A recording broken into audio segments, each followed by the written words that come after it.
All right, my friends, welcome to the Start Spreading the News Yankee podcast. You can find all of our content on startspreadingthenews.blog. This is the Start Spreading the News Yankees podcast. This is Monday night, July the 6th, 2026, after a wonderful July 4th weekend.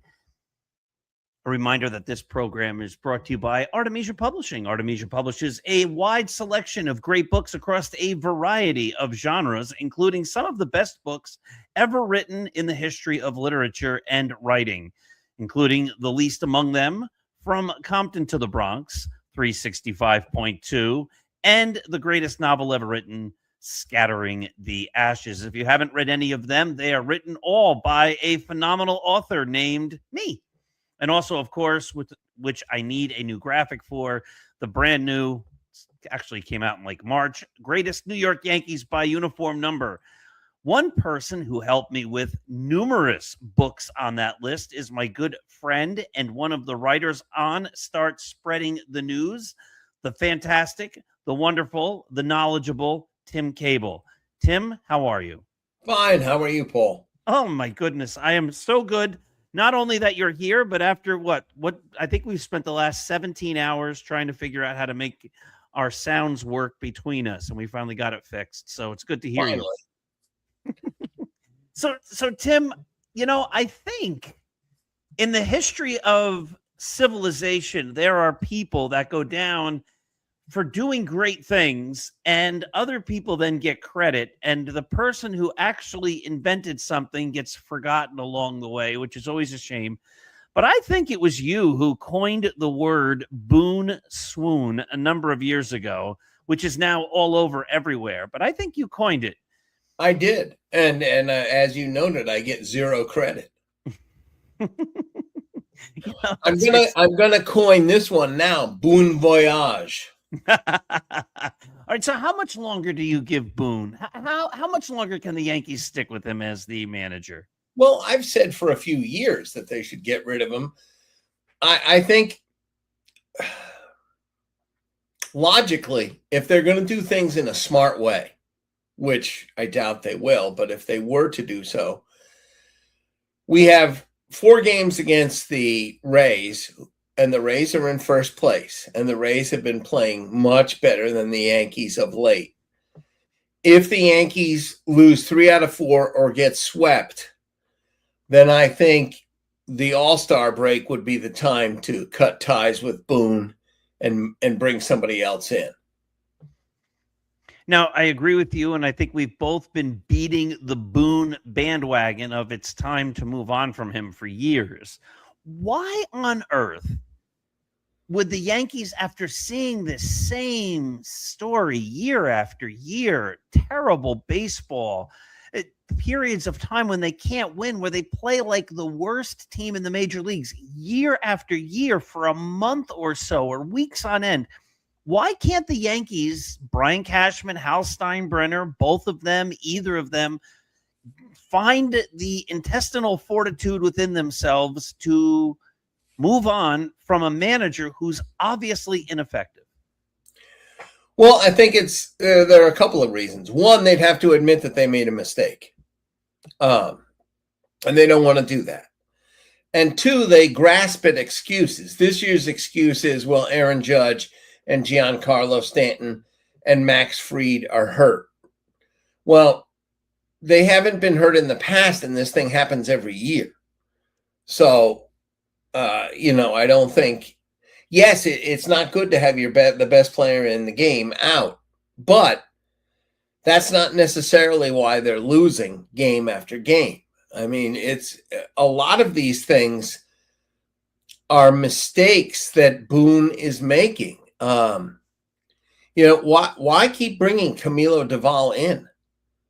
Why even have him there, first of all? But when the announcers on Saturday's game made a very good point, Doval came in and was beaten around in the 8th inning.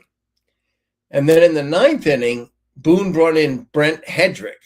And I think he's required by law to bring him in every day. But he did bring him in on Saturday. And I think it was Michael Kay said, why bring him in when he's one of your key effective relief pitchers and you might need him on Sunday? Why bring him in a mop-up role? Why not just let Doval finish it out? I mean, he's already awful. I mean, how much worse could he be? And if he gave up a couple runs, then you could bring in a position player. But no, he brought in Brent Hedrick. And then for some unknown reason, he brought Doval back on Sunday. And to disastrous results both games. Right. And go on. And then when he says Friday, Susan Waldman came on in her sparkling 4th of July ensemble and said, hey, Aaron Boone said that Jose Cabrera is going to be the shortstop moving forward. He's the shortstop. Occasionally, Volpe will play, but it's going to be Caballero. And Caballero is not going to be jerked around to other positions. Well, on Saturday, Caballero was benched and Volpe played. Okay, and Boone's explanation for that was he's played a ton lately, meaning Caballero, but they were off on Thursday. So, and he's not 42 years old. He's 27 or 28. And then on Sunday, Caballero was in left field, I believe, and at the beginning, and or maybe center field. Left field. And then, third base. He was, sorry, I feel like Abbott and Costello. He was on third base. And, and Volpe was at shortstop and, of course, made an error. So if you're running the Yankees and your manager, and this is not the first time this has happened. Remember last year, he's saying something about, Aaron Judge is fine. He can throw. And Aaron Judge is saying, like, no, I can't throw. I mean, there have been a million instances where Boone has said one thing and the players have contradicted him, or he has said something like, this guy's not going to play, and the next day he's playing, or he's going to play and then he doesn't play. I mean, we've seen, if you're the people running the Yankees and the person who is the mouthpiece of your organization, who's supposedly one of his supposed talents is communication, and he continually makes statements that are untrue or falsifiable, or they don't last from one day to the next, or that demonstrate he has no communication. If you are the Yankees, why would you want this person representing your franchise? I wouldn't. But I don't know why they do, but I wouldn't. I think it's well past time for him to go, as you have stated repeatedly. And I think, at this point, the way they're fading, and this is just the beginning of the swoon. This isn't, I know Susan Waldman and Dave Sims were saying the other day, well, once Trent Grisham and Ryan McMahon get back, watch out. Well, maybe Grisham, but McMahon, I wouldn't bank on him.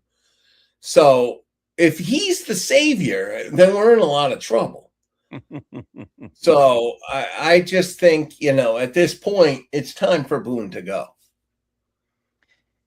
We're seeing reports, Garrett Cole, Aaron Judge saying the Yankees have lost their focus. Again, supposedly one of Aaron Boone's great strengths was his relationship with the players. The players are going to play for him because they really like him. And yet they're not. And this isn't, again, the first time we've seen this over Boone's tenure. Again, do Brian Cashman and Hal Steinbrenner not notice these things? Do they not care? As a fan, what are you supposed to take from that? Like, the manager's not even motivating his team, and yet he's still the manager. Right. And not only is he not motivating the team, I think there's a bizarre focus that Boone has on himself. In other words, he's taking batting practice the other day. Why? And then a year or so ago, during spring training, it was this whole big focus on him trying to hit a home run in batting practice on his 50th birthday. Who cares? That's not what he's there for. But he seems to turn everything into something about himself. Like when he talks about a young player, he then talks about himself when he was a young player or himself dealing with being a star. He was not a star. He was okay. He had one home run that he has milked more than a team of Amish farmers. I mean, it's just constant. But he's not he wasn't a great player, but he seems to think that he was, and he thinks he's a great manager because he gets very defensive and arrogant when he discusses. If anybody dares question one of his moves, he either gets snotty or just, says something incoherent and dismissive. It's amazing. Now, I just put this up on the site. I put a whole bunch of tweets that are out there.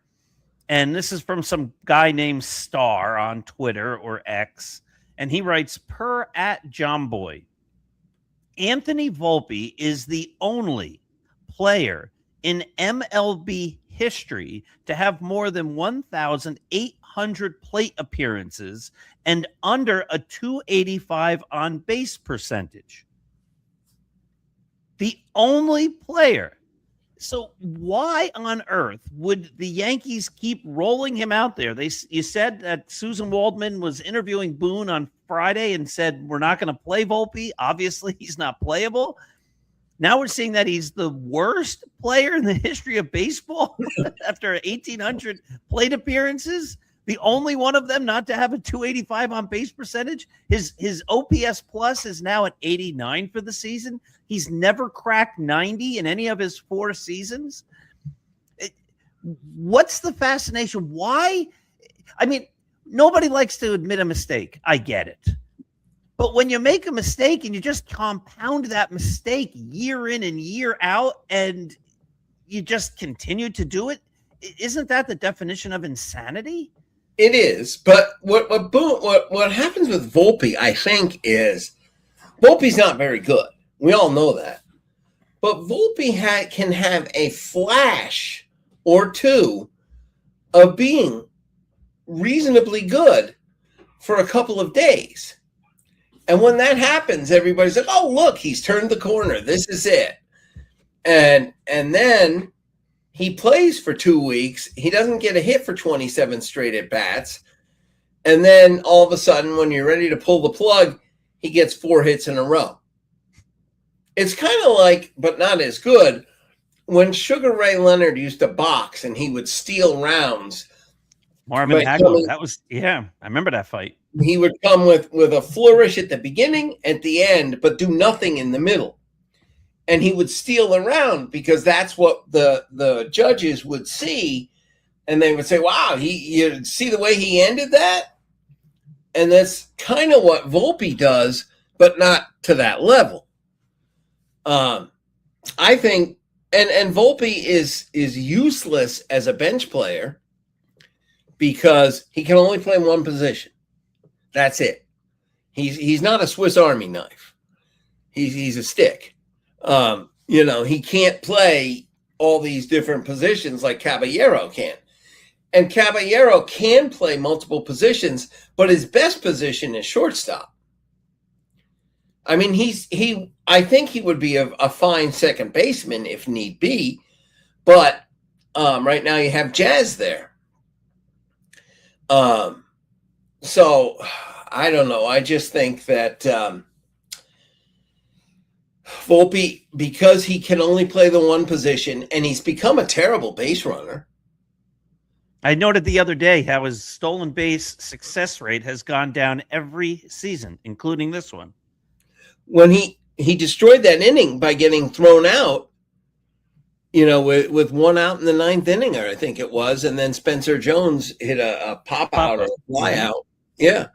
And which you can't, I mean, people pop out and fly out, but getting thrown out for no reason was, if you're going to steal that base, you better steal it. Well, that, again, his supposed greatest strength was stealing bases. When he came up, when he was coming through the minor leagues and he was the new Yankee, the whole thing was this guy. You want to talk elite. Ricky Henderson wishes he was as good as Anthony Volpe is going to be at stealing bases. You can't get him. I mean, if he's on first, you might as well just put him on second. The exactly. And his success rate goes down every year. Now, at some point, if your goal is to put a winning team on the field and you have a shortstop who doesn't field well, and I like how people say, well, he won the Gold Glove 72 years ago. Well, so did Willie Mays. Like, okay, he won a Gold Glove. That was great. I'm very happy for him. He hasn't been good since. No. So if your goal is to win, why do you keep playing a guy who can't hit, who doesn't field well, and when he gets on base, and he doesn't get on base often enough, he gets thrown out most often trying to steal bases. Every year he gets thrown out at a higher percentage. And it's interesting when you look at, because I like to look at these things, how Volpe is treated in comparison to the other young Yankee players.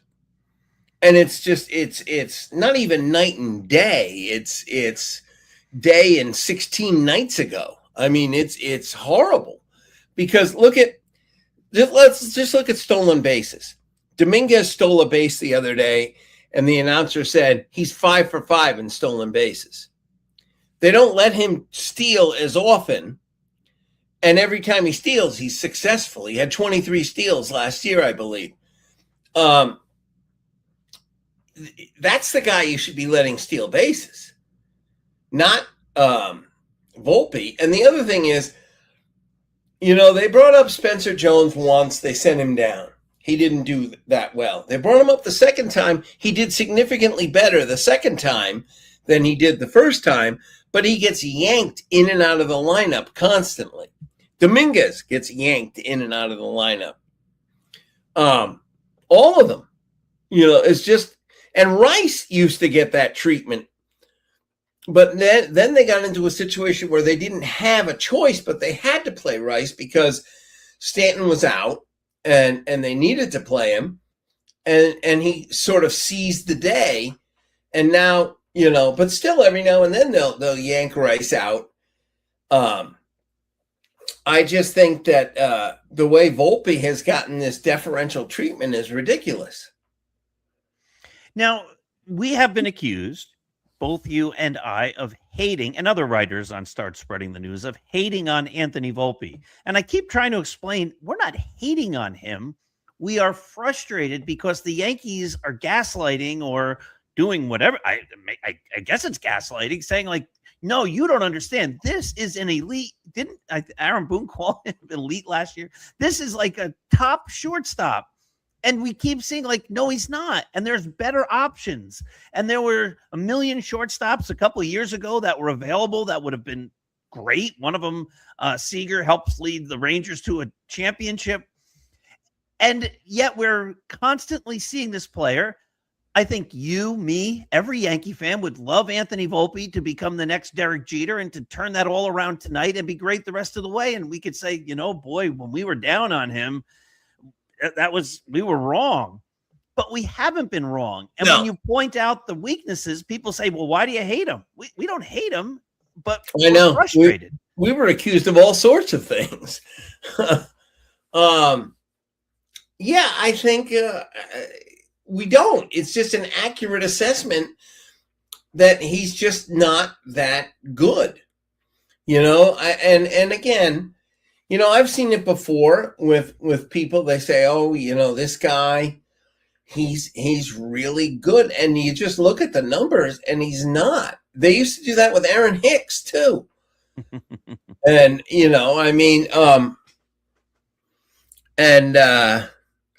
but I mean, I don't know. Just look at what the Yankees are doing with third base this year. They're paying, I believe, I think it's 15 million or so. Well, they're paying 32 million because they're paying DJ LeMahieu. Oh, geez. They're paying, and he's actually probably better than Ryan McMahon. I mean, McMahon can field reasonably well. He's not Greg Nettles, but he's good. He's fine. But then they keep talking about how he's really going to turn it around. He's hitting, he's hitting 210. Yeah, 209 right now. And Michael Kay even said the other day as well, for a while there he was hitting 142, and now he's hitting, 209, and that means he hit 265 for a little while. If he could hit 265, they'd take that. Yeah, but the thing is, he's not going to hit 265. 265 is the top, and it averages out to 209. He's not going to stay there. He's going to go back down. See, when an announcer says if McMahon could just hit 265, well, here's his entire career. 158, 232, 250, 215, 254, 246, 240, 242, 214, 217, 208. That 208 and 217 are combined in 2025 with the Yankees in Colorado. And then this year, 209. He's never hit 265, and he's 31 years old. It's not like, oh, if he could only do it, maybe you say that for a 25-year-old kid, like he feels so well that maybe when he hits his prime, this guy's beyond his prime. He's never done it. No. And he played in Colorado. I think here's what I think should happen. I think that, and it won't, but I'm just going to say what I think should happen. I think at the All-Star break, they should fire Boone. I wouldn't fire Matt Blake, but the Yankee pitchers, for all their problems, have held their own. Right. I wouldn't get rid of Matt Blake and whoever the bullpen guy is. I wouldn't get rid of him, but I'd make some other changes. But I would get rid of Boone, and then I would look at the roster and say, look, whether or not they need to do some things here. Judge is eventually going to come back, but who knows when. I mean, they say late August, maybe not, but I don't know that it's going to make a difference then. So what I would do is I would approach the trading deadline differently. I wouldn't gut the roster, but there's a few people I think that they should trade and get what they can get, and sort of keep the core of what they have and add to that. In other words, Jazz Chisholm should be traded. All right, we're going to play a game. Ready? Yeah. We're now going to let me see what can I do here. I'm afraid to start playing around too much, but let's just try this. The crowd, they're going crazy because they know something about as exciting that's going to happen. And let's see. Looks like here we go.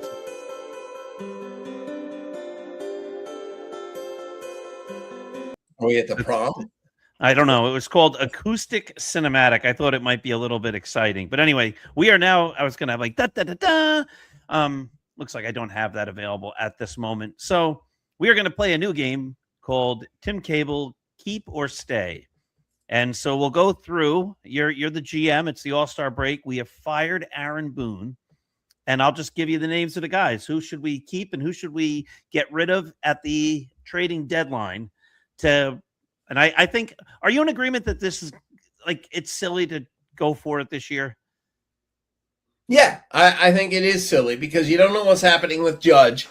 You don't know what's happening with Fried. Cole is kind of up and down. I think the fact that they mysteriously gave him that extra day a couple of weeks ago, I think there was something going on. And, you know, whether he's arm weary or has dead arm, as they say. And you can't expect a whole lot of a guy who just missed a year at 30, whatever amount of years old, 35 years old or whatever he is. Like, so I think we're in agreement.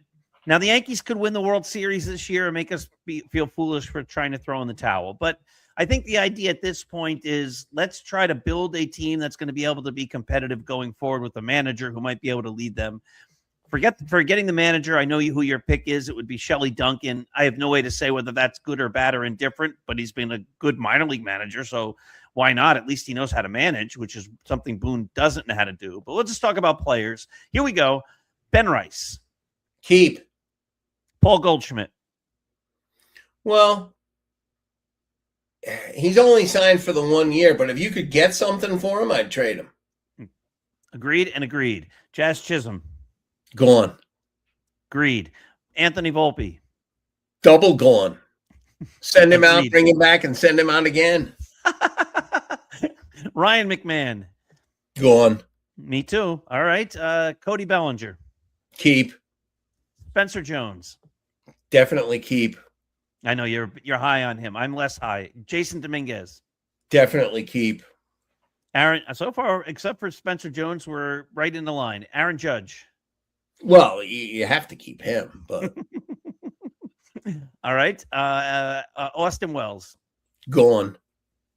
JC Escara. Well, he's okay if he's your backup, he's fine. Okay. Giancarlo Stanton. Well, here's what I think. I think he should have played. This is it. I don't think he should play for the Yankees again. He needs to go because if he does come back this year, we're just going to do this same dance again next year. And that's his final year. Enough's enough. Stop, because you invest time and hope in the fact that he's going to do something and he doesn't do anything. That's it. Just move on from him and get somebody else. I made the comment somewhere in the comments, I believe, maybe earlier today on Start Spreading the News. You know, people are saying, well, one reason the Yankees are losing this year is because Stanton's hurt. My reply to that is, if you're building a team, and again, I'm a big Giancarlo Stanton fan, but if you're building a team around Giancarlo Stanton being healthy, that's a foolish design at the start. Right. So you can't say, well, he's hurt. We're so surprised. I mean, that came out of nowhere. Well, no, you had to expect that he'd be gone for months on end because he's always gone for months on end. It's like the summer fair in your town. It happens every year. I love your analogies. Let's just go through the pitchers. We forgot Trent Grisham. Oh, my goodness. Well, purposefully, no. But all right, Trent Grisham. Gone. Anybody else? I was Ahmad Rosario. These guys aren't. No, I'd keep him. I mean, I think, and I might keep McMahon for the rest of this season simply because unless you have somebody else you're going to put in at third base. And I don't think you could get much for him. What I would do at this point, I would trade Jazz and here's what I would do. I would trade Jazz, put Caballero at second base, and just for now, keep Volpe at shortstop until George Lombard Jr. is ready to come up. And then trade Volpe. Now, my position, I am much lower on prospects than you are. So I was told that Volpe was the real deal. Before that, I was told it was Oswald Peraza. Before that, I was told for the Angels. It was Tyler Wade. Before that, I was told I can't even name them all, right? Like year after year, this guy. Why should I believe in George Lombard Jr.? Well, because it's not just the Yankees people who rank him highly. He's ranked highly by almost everybody who reviews these minor leaguers. And also, he has demonstrated a pattern where every time he gets promoted, he struggles. But then, usually he struggles to the end of the season, but then when he comes back for the following season, he lights it up. He's done that at single A, double A, and now he's at triple A, and he was doing well until he jammed his thumb or something. He's on the IL right now, but he had been hitting much better over his last 20 games or so, and really had picked his game up. So, and he's already better than the Volpe. So, and he's considered to be an extremely, unlike Volpe, he's a very good fielder. So what I would say is, and again, some of them have panned out. Ben Rice came through the system. Not everyone's going to do it.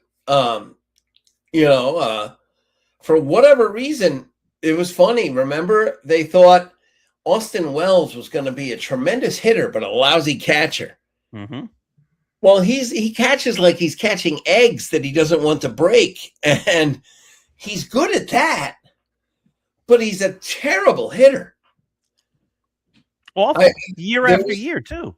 There was a very interesting picture online where they had a picture of Aunt Bee from the Andy Griffith Show holding a bat upside down and said, "This is Austin Wells' batting coach."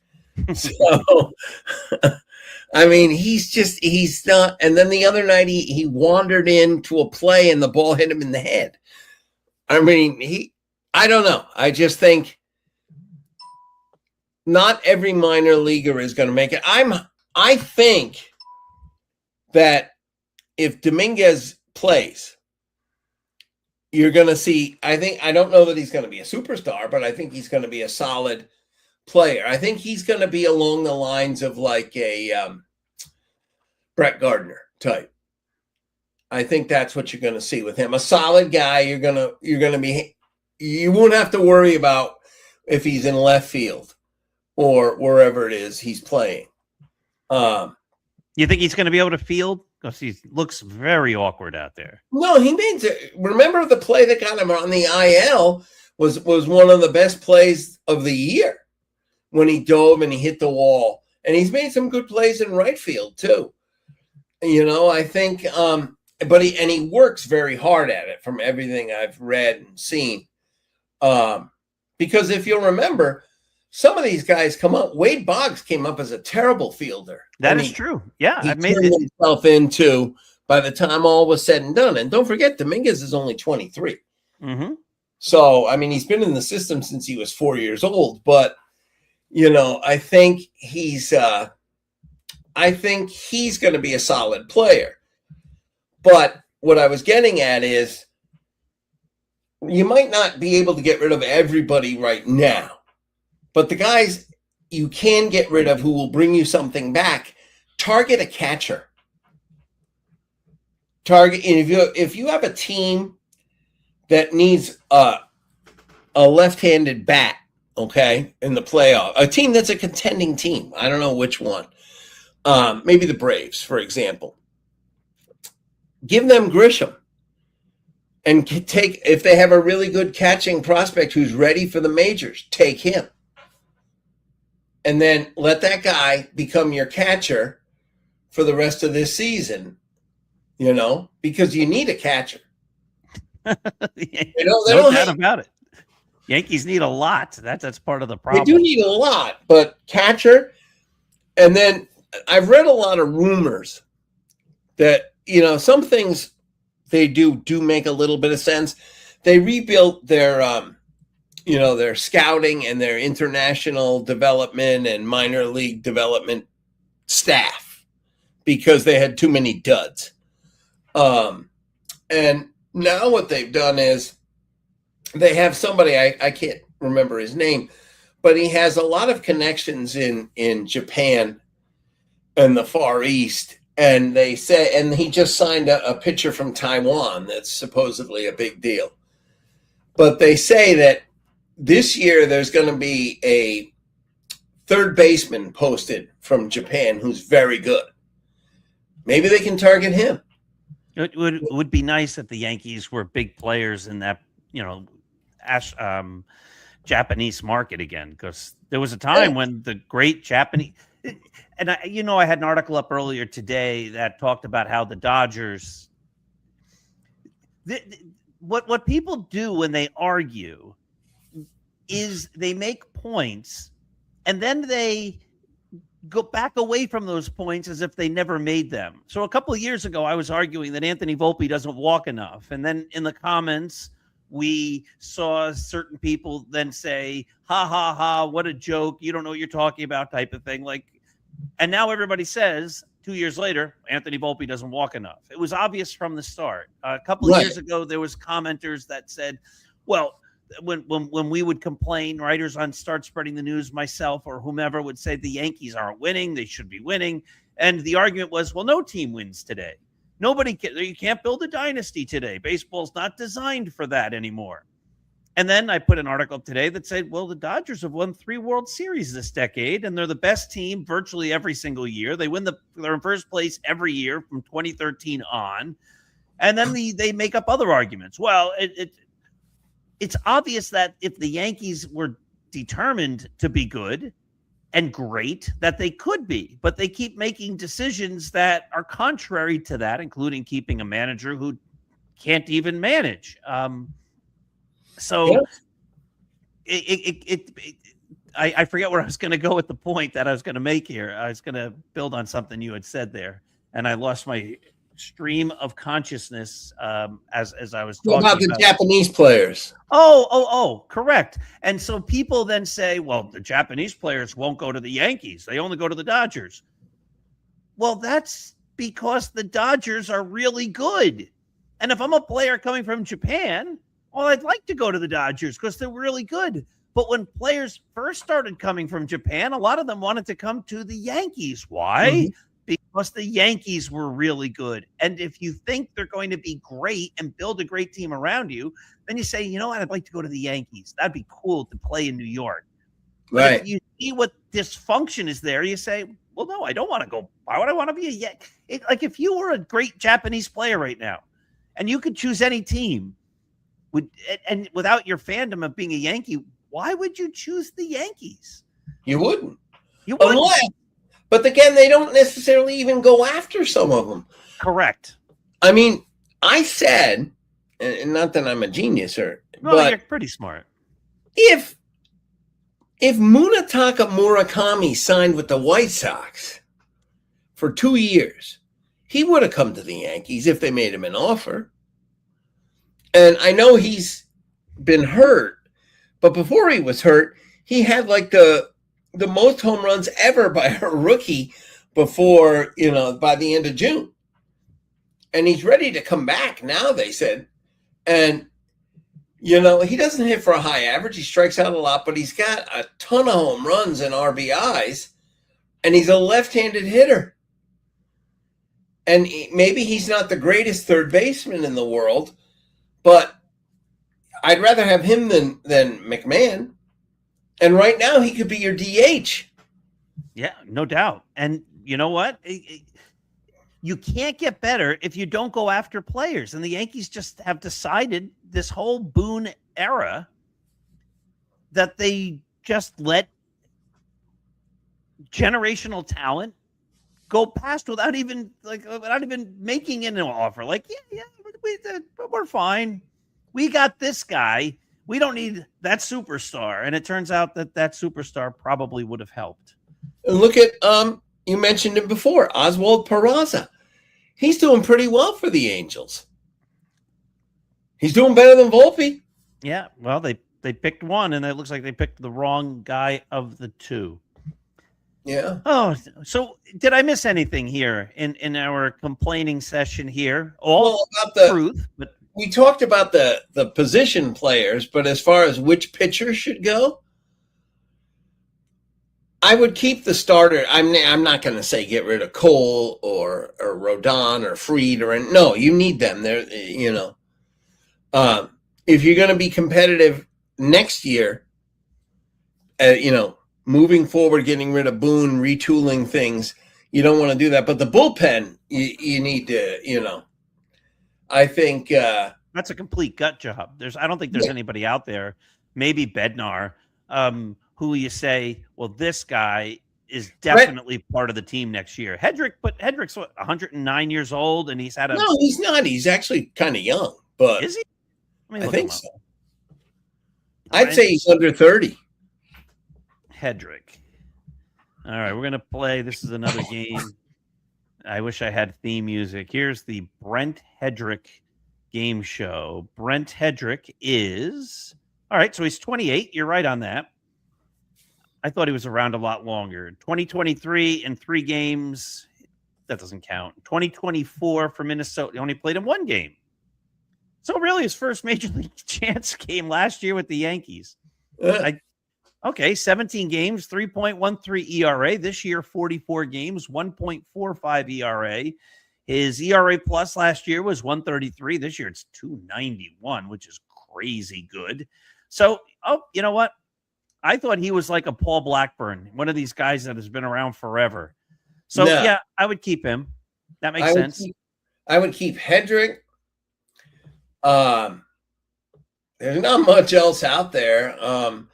Maybe a Blackburn or a Yarborough, one of them just to eat be innings. there. Mm-hmm. Eat innings. I know they called up the great and talented Angel Shavihi yesterday, but he's never proven to be anything good on the major league level. I would not abandon the notion. See, who's the guy they brought up? They brought him up a couple times. Is it Cruz? They have. Yep. He throws like 102 or something. And he does well, and then they immediately send him back. I would bring him up and let him pitch. And once, what's his name? Lagrange is back from his shoulder. Yeah, but they say he's not going to throw for like 6 weeks. We might not see him till next year. Right. But if he comes in, he's able to pitch a little in September just to get him some major league experience heading into next year. I wouldn't abandon the idea of using him in the bullpen. I think that's where he's probably going to be best suited.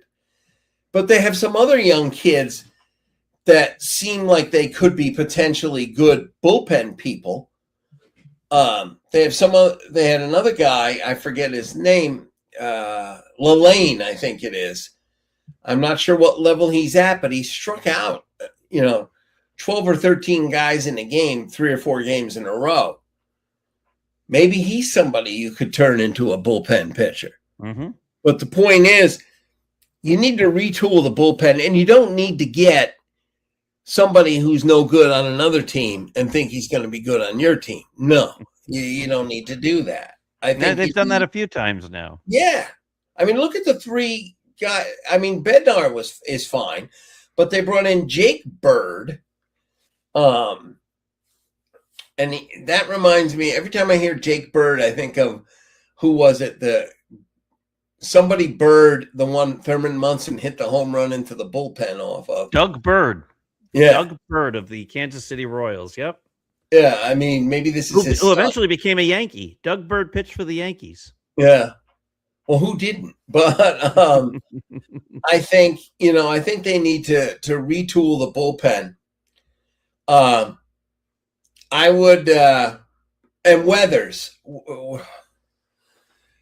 I mean, everybody. Oh, Weathers is good. He's really good. He strikes out a lot. But if he gives up 12 home runs, what difference does it make? He pitches, as I've written, Weathers pitches just well enough to lose. Always. Whatever it is, if the other team scores, if the Yankees score 8 runs, he'll give up 9. He keeps you interested, but he's not that good. Maybe he'd be a good relief pitcher.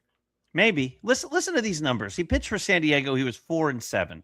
That was 2021 in 30 games. The next year, I think he was injured. He comes back in 2023, pitches for the Padres and Miami. He goes 1-8. In 2024, he goes 5-6. In 2025, he goes 2-2, only 8 games. After a while, people say wins and losses doesn't matter, but if your career record now it's 3-7 is 15 wins and 30 losses, there's something there. You're obviously not as talented as I was. Not high on that when the Yankees got him. I think you and I both wrote. I definitely wrote, like, this is who they're getting. We're all excited that they get a guy who doesn't ever win games. And they're giving up 4 players for him. It's just crazy. And just like the trade they made for Shavihi, his name escapes me now. He's a left-handed hitter. T.J. Rumford was the guy they traded for Shavihi. And the Yankees didn't think he'd ever be, he was a left-handed hitting first baseman. They didn't need him because they couldn't figure out what to do with him with Rice there. And so what happens? He's with the Rockies, and he's doing really well. 88 games. He's hitting .301. He has 12 home runs. Yeah, we could use that. Yeah, you think? He'd be the best player in the Yankees right now. Yeah, maybe not. I mean, he's not. I would prefer Rice over him, but maybe you could have him as a DH, something. Crazy stuff. And funny, go on.